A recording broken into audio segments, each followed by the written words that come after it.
Hi everyone, welcome back to my channel.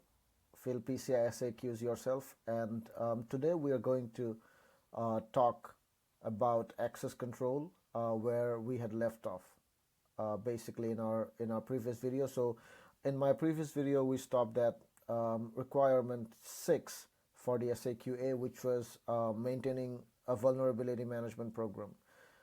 This requirement is again, basic, some of the basic controls of information security. So you can see here, it's about implementing strong access control measures.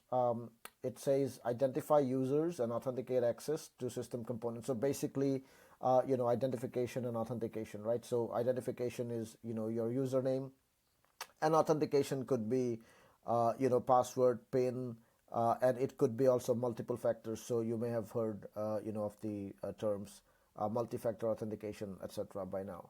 So this requirement is all about making sure that you basically, for all the applicable PCI DSS scope, you basically have users authenticate and identify and authenticate access to all of those system components. It could be a network device, it could be an application, it could be an API, it could be not API would be service to service, but it could be, because this one mentions clearly users, so that this one does not talk about service to service accounts, etc. So let's say applications talking to applications. No, this is talking about human interactive kind of accounts only. So you can see here all users are assigned a unique ID before access to system components or cardholder data is allowed. So anytime you grant access to somebody for accessing cardholder data, storing, processing, or transmitting applications, you'll have to assign them a unique user ID. So it has to be let's say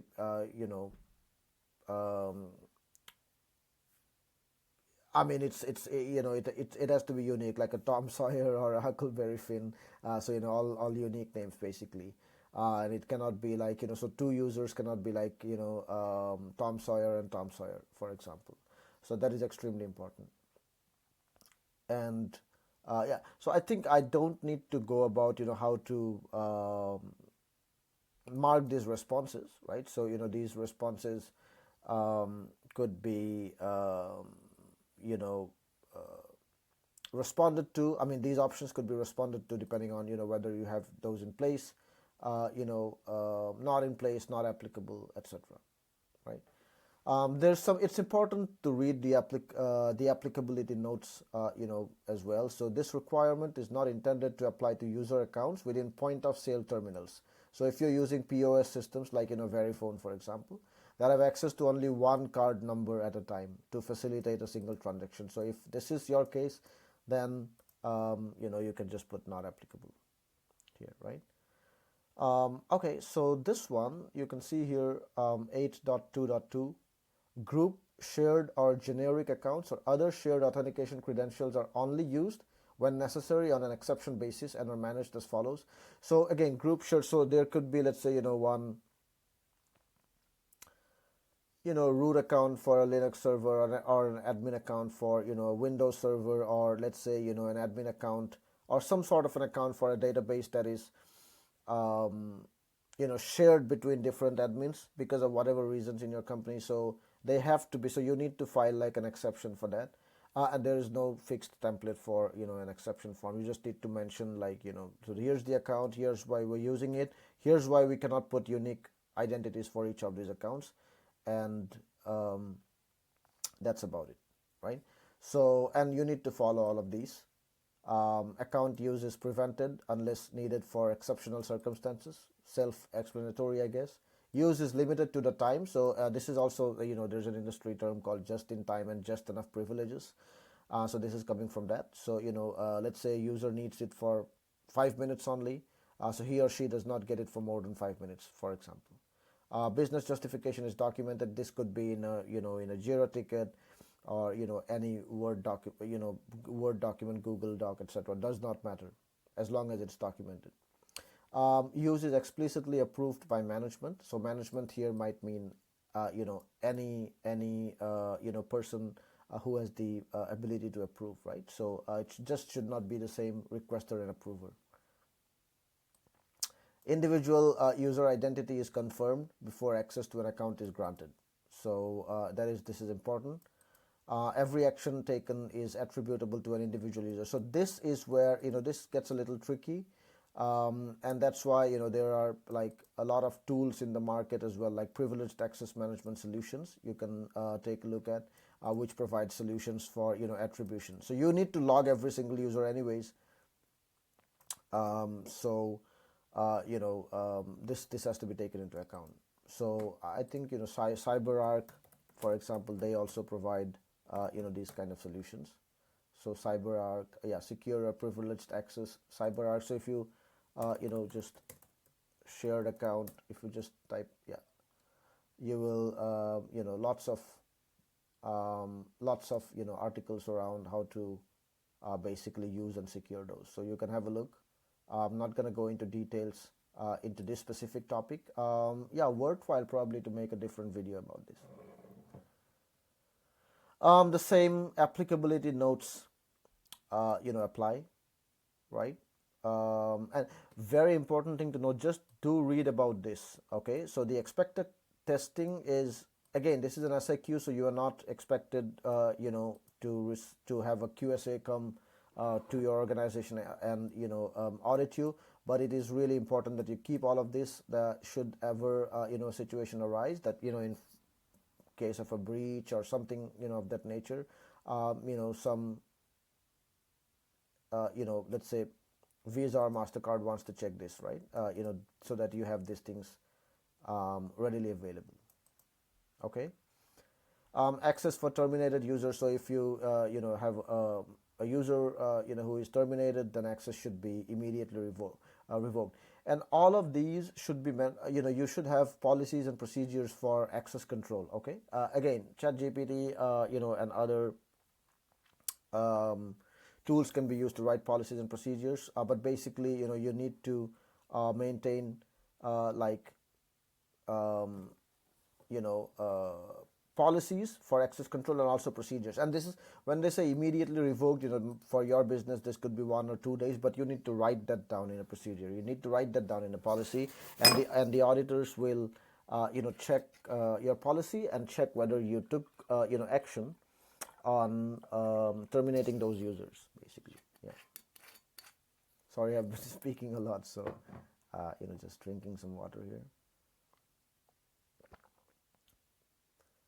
Okay, 8.3.1, all user access to system components is so authentication is authenticated via at least one of the following authentication factors. So it could be a passphrase, and it could be a token device or a smart card. So you may know about this already, but if you don't know, you can always Google. So these are like key fobs, etc., provided by RSA, YubiKey, etc. So you can see here various images.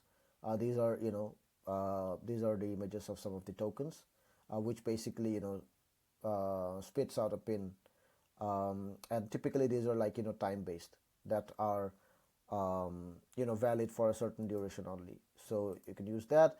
You can use biometric like your fingerprint, etc. Okay.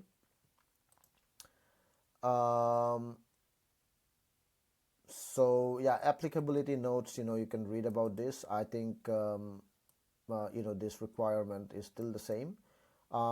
Then they do mention this requirement does not supersede multi-factor authentication. So MFA, so basically even though this mentions that you should use at least one, you should use two, because that is what is MFA. A combination of any two of these is multi-factor authentication. You can use three as well, multi-factor, but typically it's two-factor authentication. Okay.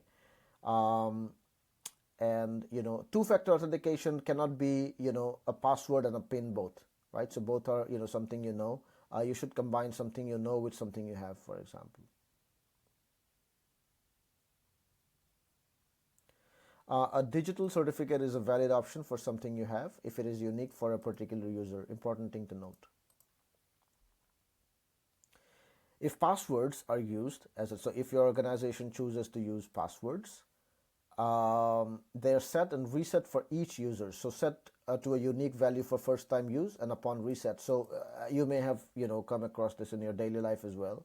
So if you sign up for a website, then you get like a temporary password, and you have to kind of choose your own password with strong characters and then change it. So it's the same thing, right? So your organization has to have processes in place to get those passwords to be of unique values, and also they have to be changed immediately after the first use.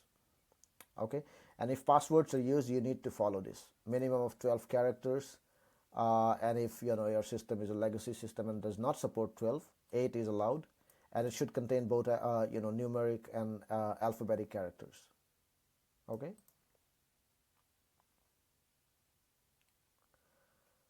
All right.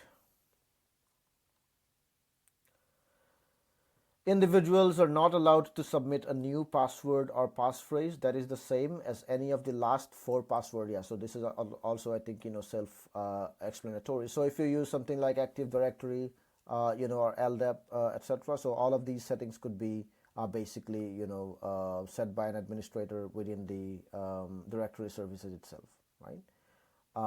And Google SSO, Microsoft Office 365 SSO also provides all of these options. So no issues there. I think this is easily kind of available as an option. If passwords or passphrases, let's move on to 8.3.9. If passwords or passphrases are used as the only authentication factor for user access, that is any single factor authentication implementation, then either passwords or passphrases are changed at every 90 days. This is important. Or the security posture of the accounts is dynamically analyzed, and real-time access to resources is automatically determined.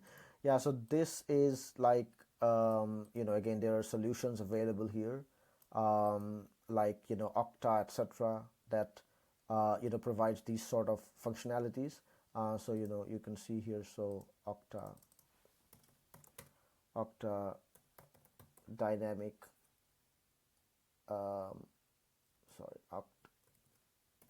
Okta dynamic authentication. Yeah, past dynamic authentication context. So, but again, I think for smaller companies, etc., from small to medium sized companies, this one could be, let's say, set in your SSO directory. So your identity providers like, Google, Microsoft, Office 365, or Active Directory if you're using that.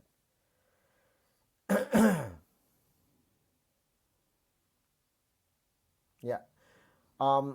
One important thing to note, this requirement applies to in-scope system components that are not in the cardholder data environment, because these components are not subject to MFA requirements. Okay, so this one, so every system component that you have within the cardholder data environment, that for sure is should be multi-factor authentication. So something something you have, or something you are. Okay.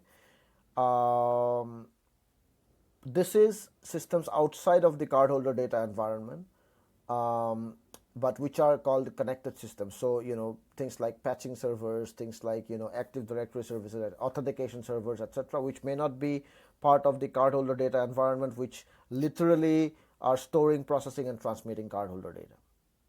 Okay. This requirement we have talked about already. So this, and the third one is, this requirement does not apply to service providers' customer accounts, but does apply to accounts for service provider personnel. Yeah, so if you are a service provider, example, so for your personnel, this would be for your own personnel. This would be applicable, but if you serve any customer accounts, then unless the customer wants it, it's not applicable. Well, that's about it for access control. And, again, I'll just show once more, but I think, it's really easy. You need to maintain documentation and policies and procedures like I mentioned. But, once again, so if we go to ChatGPT.